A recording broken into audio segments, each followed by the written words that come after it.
Bonsoir à tous, 18h45 sur France News, ravi de vous retrouver en ce mardi 1er novembre 2016, tout de suite les titres de cette édition.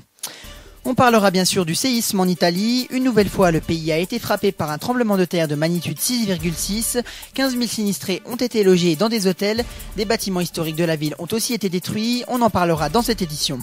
Des cocktails Molotov lancés dans une cour d'un commissariat de Grande-Synthe. On y reviendra dans ce flash d'information. Et puis à la fin de cette édition, on reviendra rapidement sur les élections présidentielles américaines.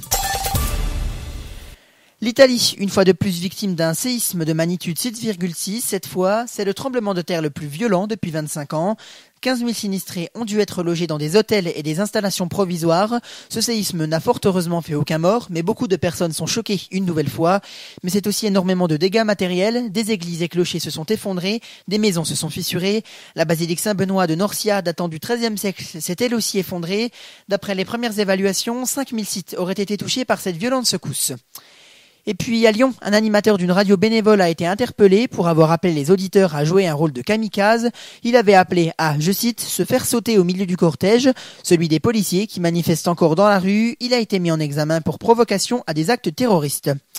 Un habitant proche du commissariat de Grande-Synthe a donné l'alerte hier lorsque des engins incendiaires ont atterri dans la cour de l'établissement dimanche.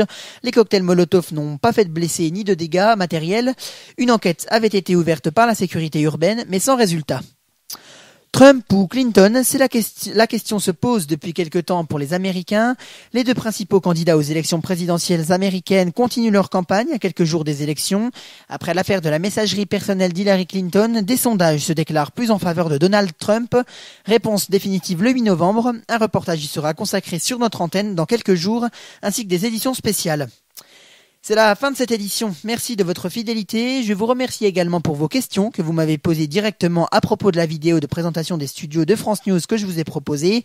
J'ai répondu à la plupart, néanmoins très occupé. Il se peut que je vous réponde ce soir ou demain, dernier délai.